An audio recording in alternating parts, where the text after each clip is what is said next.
Hello? Hello, is this Graham? Yeah, it is. Yeah, Jason Saulnier here. Hi, how are you, man? Really good. So basically, Graham, what you've been doing these days? A lot of music going on still these days?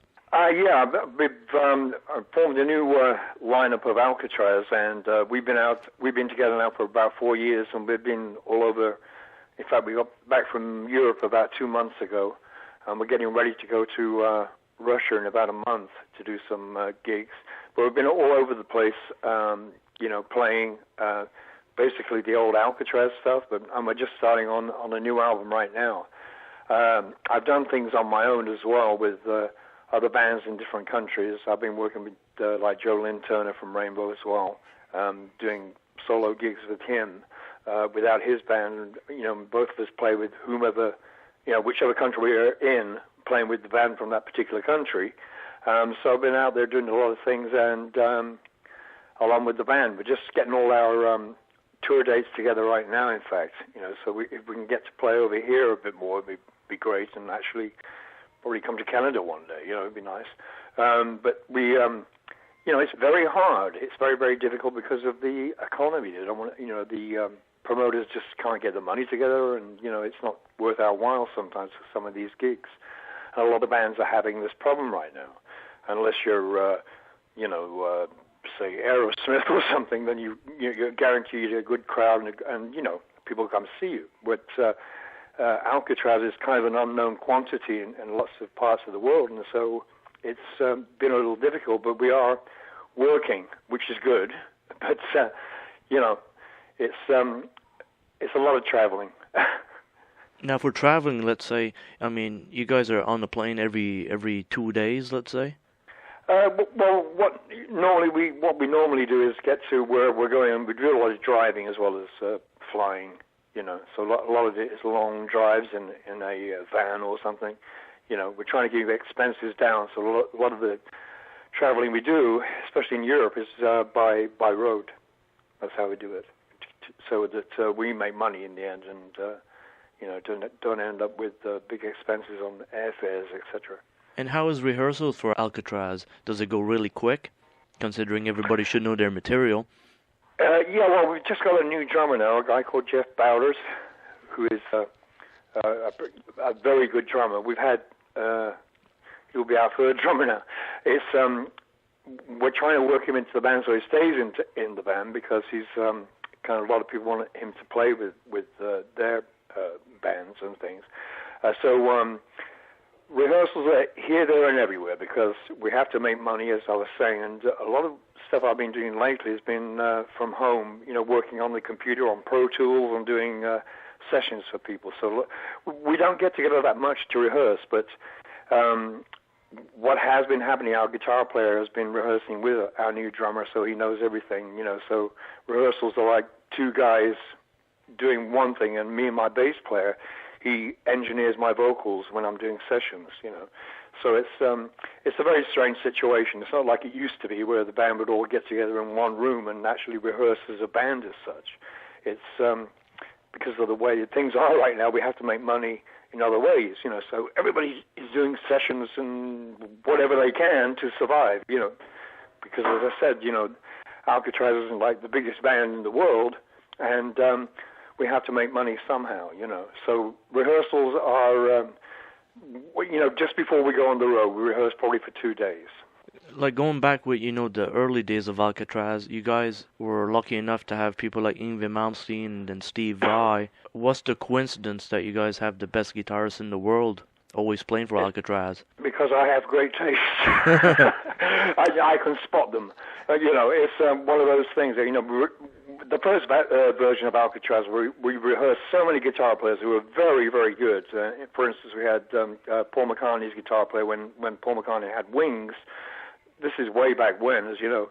Lawrence Juba, he came over and rehearsed with this really great guitar player, but he wasn't right, even though he was great. And a whole bunch of other guys, drummers, etc. What I was trying to do when I put Alcatrazz together was basically do like have a band that was sounding, the same kind of lineup as Rainbow, keyboards, guitar, blah, blah, blah. And I was told about Yngwie from a friend in Los Angeles. It just said, you should see this kid play. He's a real Ritchie Blackmore fan. He plays like he knows all your songs, da-da-da-da. So he came along, and after a long time of looking at different guitar players, I said, well, he's the one. He even dresses like Ritchie. You know, he had the same kind of outfit that Ritchie wore on stage when he came to rehearse with us.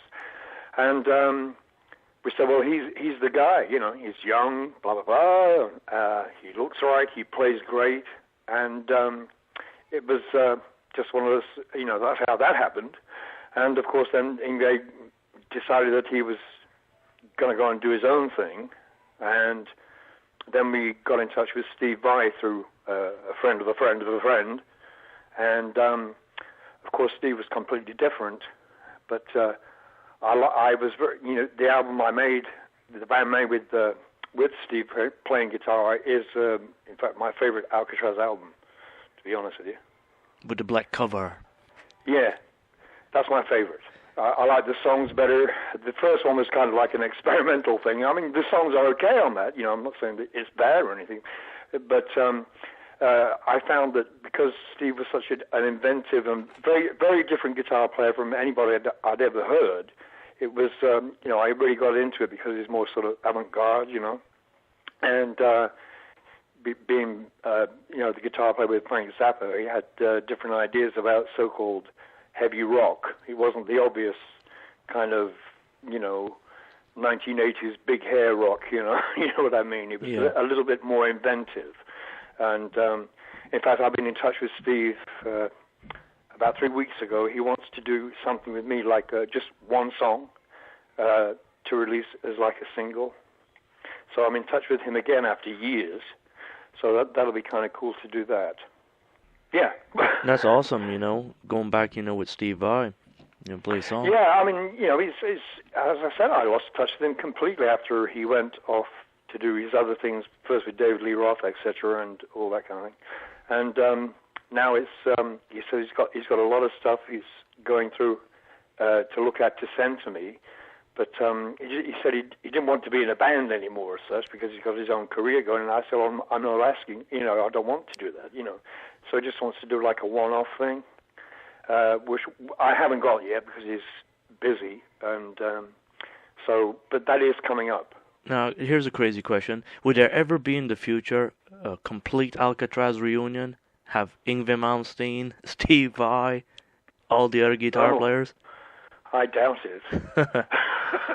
I very much doubt it. I can't see that happening. It'd be too much conflict between guitar players, I think. I don't know. I can't see that happening. I was supposed to do a thing with Yngwie years ago, about 6 years ago. Just me and him in Japan, and I spoke to him on the phone about doing this show, just like a one-off thing. And his, for some reason, his wife said, "No, it's not a good move for you to do this. You don't need to do this." And it was a very well-paying gig. I can't tell you. It was just like, what? He's turning this down, you know? And he was all excited about doing it because he thought it would be fun and we could expect to draw a big crowd, right, you know, to play all the stuff we wrote together and everything. And it just didn't happen because all the bad blood that was going on, you know, arguments and whatever else back in those days when Yngwie became kind of like on his little ego trip thing, because he's a young kid, you know, that's all gone now, you know, and we're friends again and all that kind of thing. But it was a bit of a shame we didn't do this thing in Japan together, but it didn't happen. But I don't see ever getting together with any of the other guys. There's a lot of problem. You know, they found a problem with us using the name, me using the name Alcatrazz again, for instance. That's one thing that was kind of getting on their nerves. So, you know, I said, okay, well, you can go out as Alcatrazz 2. You can be Alcatrazz 1. We'll be Alcatrazz 2. You know, whatever you like, you know. Yeah. And you know, I found out later there's like 6 or 7 bands called Alcatrazz.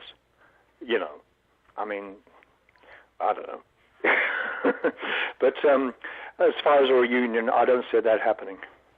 Now, you're saying there's other bands entitled, you know, called Alcatrazz. Didn't they ever do their research on Google and see that, you know, there is one Alcatrazz? Yeah. Well, what it is, the other Alcatrazz is there's one in England. They have nothing to do with what we. Taylor, I'm doing an interview. It's my daughter. That's fine. That's fine. Yeah, they do a completely different thing. As the other, I've never really researched it, to be honest with you, to look around and see what the other guys are doing. I don't really know. I'm not sure if, for instance, Jimmy Waldo and Gary Shea or Jan Uvina from the original band are doing anything together. I don't think they are, because they don't live in California. Well, one does. One lives in California, and that's Jimmy, the keyboard player. But the other guys live elsewhere. So I can't imagine them getting together and rehearsing. So I don't really know. I haven't really looked into it, to be honest with you, because I don't really care. Yeah. Whatever, you know. I mean, as I said, if they want to go and be Alcatrazz, fine, I don't care. How many versions are there of Guns N' Roses or whatever, or the Beach Boys, or there are so many different, you know, as long as there's one guy that was in the original band, they're out there playing. So, but some of the other bands that are called Alcatrazz aren't doing our stuff, but I think some of them may be.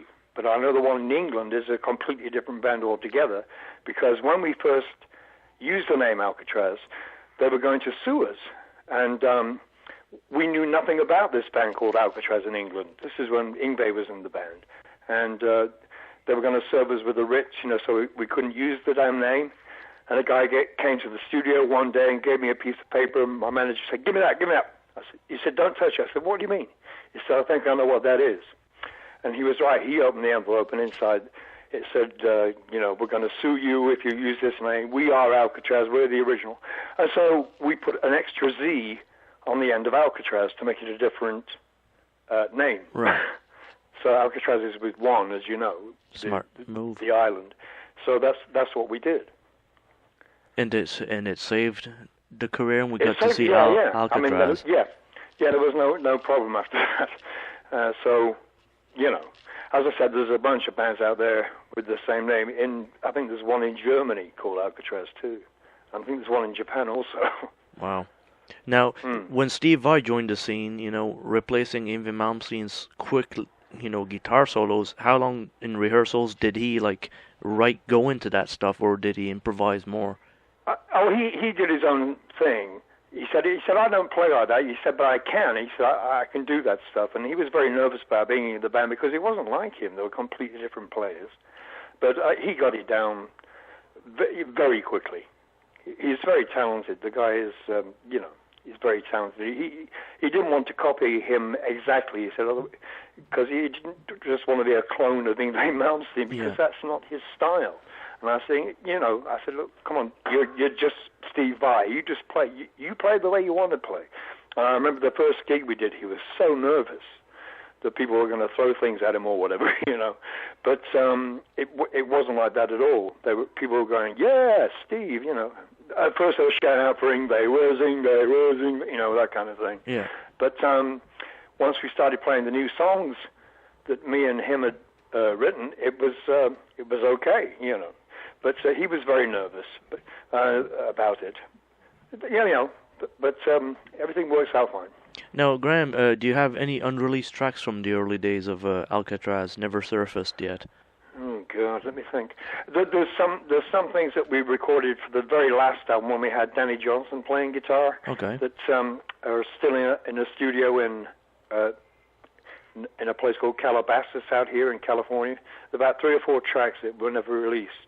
It was when, to me, we went in the wrong direction because Alcatrazz wasn't being played on the radio. We did a lot of cover things, cover songs, and it was our manager's idea to do that so that we could kind of get on the radio again because we were losing, fans or whatever.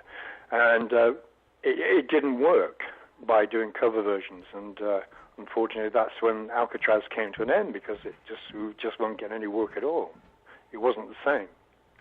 So Danny decided to leave the band, and so I got together with Danny and his brother-in-law, Jay Davis, who used to play with Rod Stewart. He used to be Rod Stewart's bass player. And with Who do you have on drums? Oh, yeah, Jan Uvina. Jan was playing drums. And we thought we'd start over again with a new lineup of a different band altogether. And then that came to an end because Eddie Van Halen decided to make a band with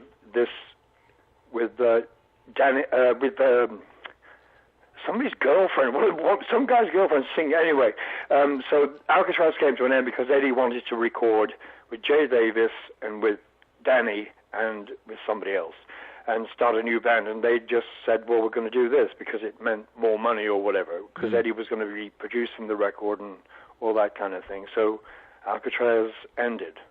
And that album that they went to, we didn't hear much about that. They didn't do anything. You know? It didn't happen. And so the last time I saw Danny, he was playing on his own in a small club, doing blues stuff and whatever. And, it was a big disappointment for him, obviously, because, he was going on there with his brother-in-law, who's a great bass player, and the whole thing, and Eddie was going to produce. It sounded like a really good thing to do, and unfortunately it didn't happen. I understood that I understood why Danny did it, because, we weren't getting that much work, and it was, it looked like a fresh new horizon and something exciting happening, but it just came to nothing, which is unfortunate. Now, also, Graham, you noticed that, on YouTube there's some classic pro-shot film of Alcatrazz reaching, over 1 million hits each. What do you think of that stuff? Well, that's fine. I mean, as long as it's good that people are seeing what the band is, because now we're out there doing it again, and they've had a lot of inquiries. Where are you? Where are you playing next? Who is in the new band, etc., etc. All the time, I get lots of emails about that.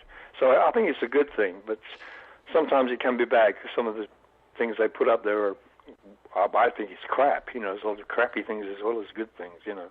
It kind of works both ways. But it's good to keep our name out there, the name Alcatrazz, which is fine with me. Do you have classic videos we've never seen yet, that's never been published? No, there's nothing. Whatever you see on YouTube or whatever, that's about it, The only other things you see are people when people post things that they've done on their phones. Yeah. Really crappy things. But no real, videos as such, no. But it's so distorted, some of the stuff, that maybe it's horrible. It's at least you cannot identify mistakes, let's say, so it passes the test.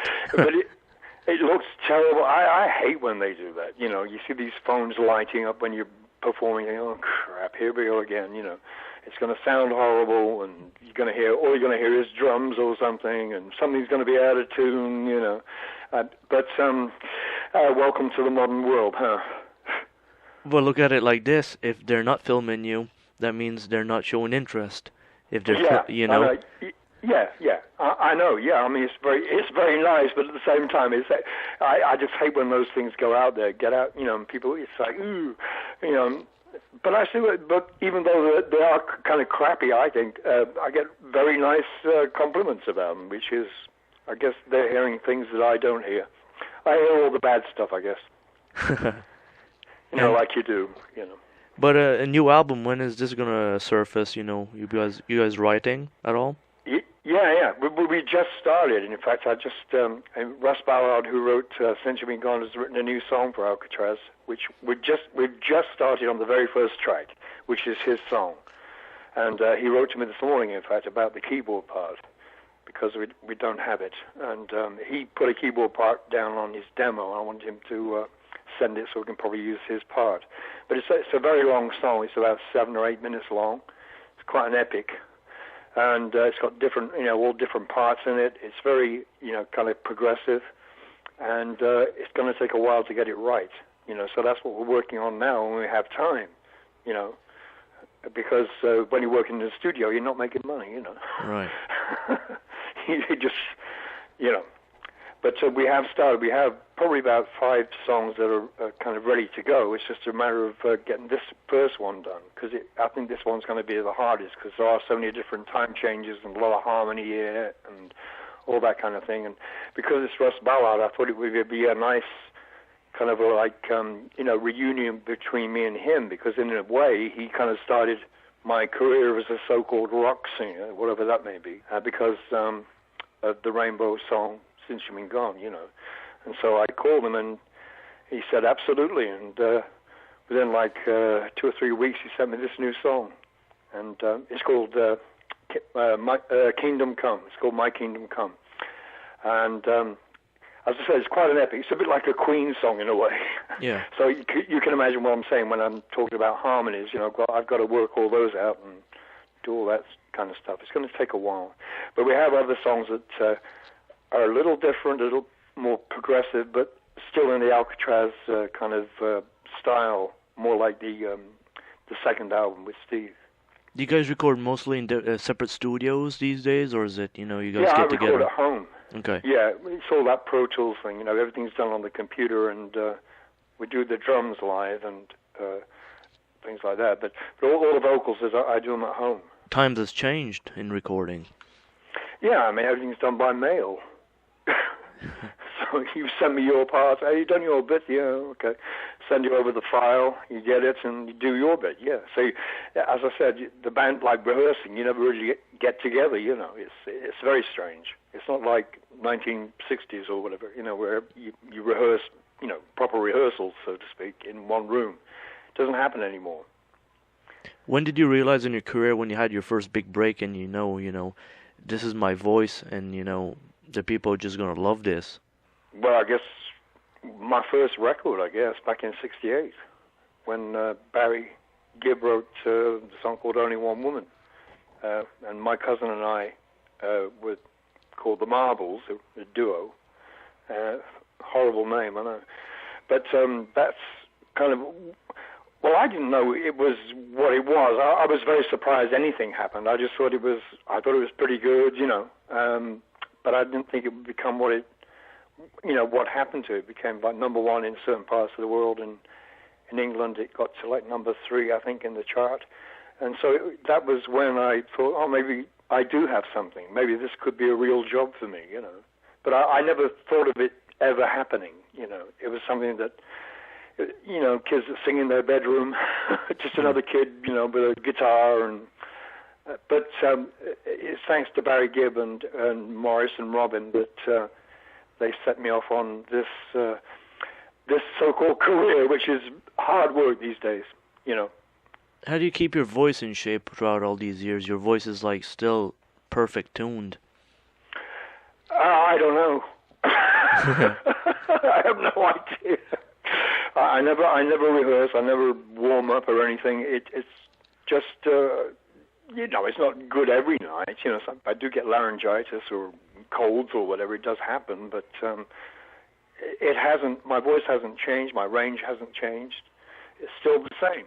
You know, I don't know why. Maybe one day it won't be there. You know, I don't know. But so far it's stayed the same. And just been kind of lucky. There must be something in my genes or something. I don't know. But I never ever practice or, you know, at home or sing at home like I used to do. You know, the only time I do any singing is when we rehearse, which I said is like a couple of days before we go on tour or when we're recording, you know. So sometimes the first day of recording can be bad because my voice is still asleep from not singing for so long. So sometimes it takes me about 2 or 3 days to warm up properly before, you know, my voice comes back and sounds relaxed again, you know. If you don't use that muscle, it kind of like anything. It's like any exercise. If you don't do it for a while, it's harder than it should be, you know. Do you come from a big music family background?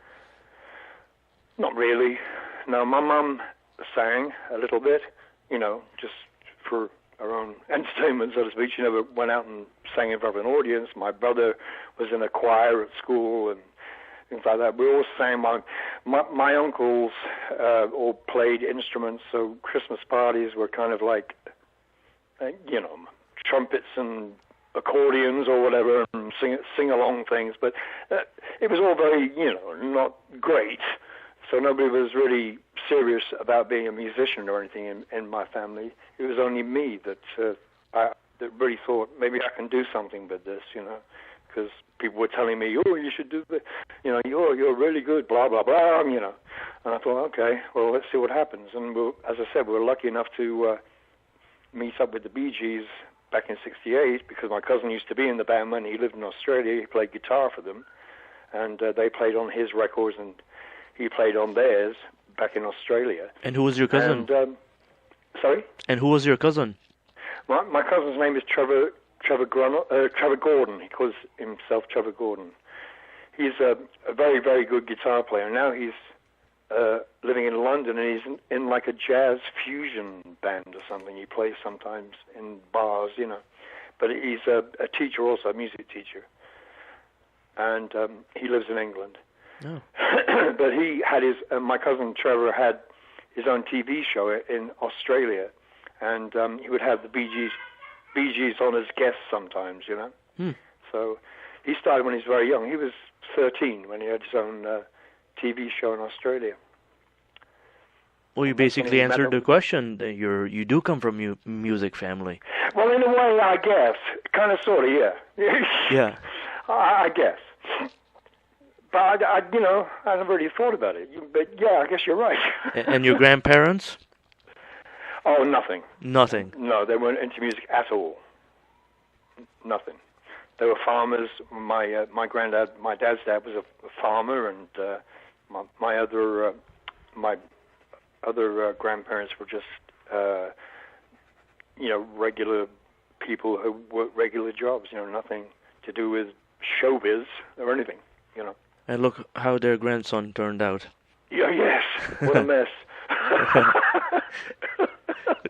No, they're very proud of me. I must say, well, it was because I came from a very small town, and where I lived, no one was expected to leave that town. That kind of small town thing where everybody stays there until they die.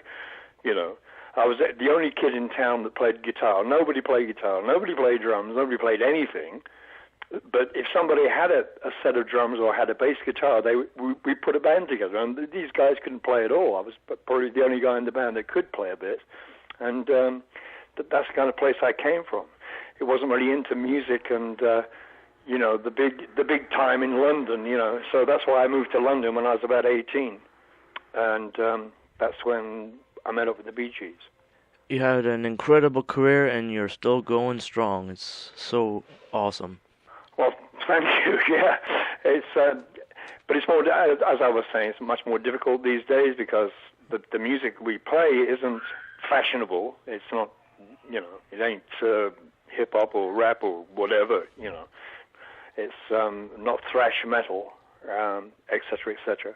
So it is, we've been very lucky. There are people who still they want to hear the old songs. It's kind of weird, but.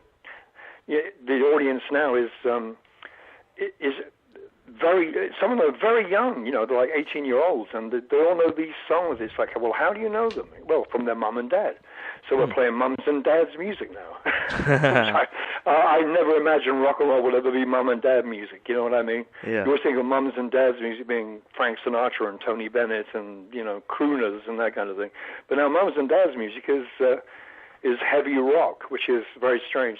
So the audience, that we get, and ranges from like 12 to 70, I guess. Wow. It's a weird mix. It's very strange, but just because you get older doesn't mean you die. And it doesn't mean you don't like rock and roll anymore. It's ageless. It spans all ages, which is pretty obvious by some of these young kids. Even younger kids have come to concerts. I mean, 7-year-olds with their dads, It's very strange.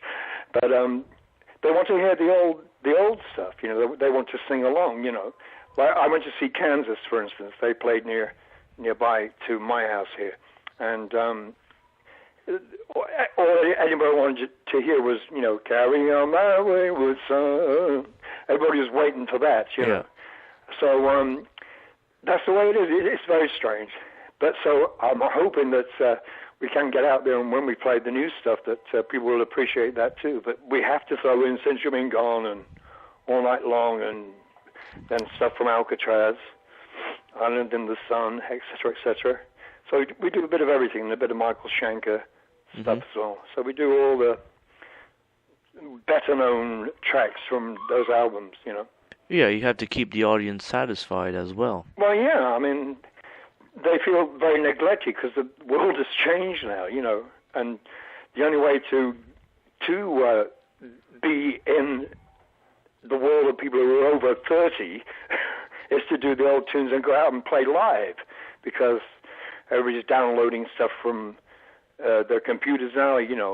The business is a mess. It really is. So the only way to get to people is to play live. Do you foresee much touring in the near future still? Well, yeah. I mean, that's what we're working on now, yeah. You guys going to tour extensively, basically? Yeah, as I said, we're going to Russia in a month. Okay. And then we're just talking about getting some shows together here at the House of Blues and, some other places around California.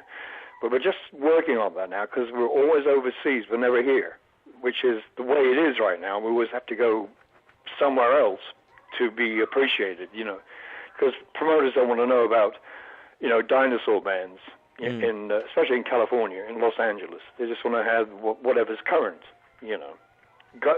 Lady Gaga, etc. Who Steve has actually been playing with. He went to, he didn't play with her. I mean, he was on the same show with her. They went to Tahiti for something or other, and Elton John and Sting and Lady Gaga and Steve Vai's band were playing. He emailed me to say where he was. So it's it's a different world now, and I hate it because the people that make the music aren't getting the money they deserve. They're just being ripped off, and the only way they can make money is by going out and playing live. Don't play long distances.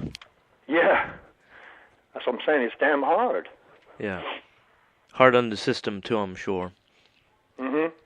Yeah, because you have permanent jet lag. Yeah. Jet to get home jet. for a week. Get home for a week, get over the jet lag, and then you have to go again and get jet lag at the other end, and then you're like, oh, God, we have to perform today or tomorrow or whatever. Oh, Jesus. Yeah, it is hard, yeah. Well, Graham, it's been a real pleasure talking to you. Hey, no big deal. Thank you.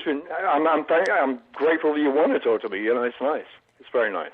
Hey, man. I appreciate that. Your career deserves to be, promoted, way up there. Well, if we can get up there, we're looking to play. As I said, we've never been to Rainbow. Never came to Canada, I don't think. No, we didn't. I don't think. Never been up there. A lot of people from Canada have been in touch with me. I've got a friend that lives up there. In fact, my cousin's ex-girlfriend, it is. My Trevor Gordon's ex-girlfriend, she lives up there now. She's a Swedish girl. And she said, well, why aren't you playing in Canada? Well, I said, nobody's invited us, So if there's any promoters, we'd love to know. Because that's what we're doing all our own business because we don't have a manager, which is another thing that I don't think is a necessary thing anymore. It's just somebody else to take money from you.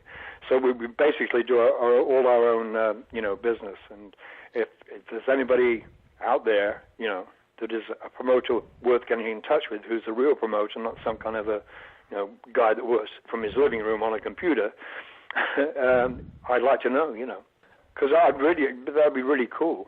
Because I could see my old friends as well. I've got a few friends up there. We need to bring Alcatrazz right down to Nova Scotia, do a whole Canadian tour. Yeah, that'd be really cool. I'm sure. I'm serious because I've had a few requests from up there, and I don't know what to say, 'cause I don't know anybody up there. I've never ever been there in my life. Yeah, I know you. Hello. Yeah. Okay, man.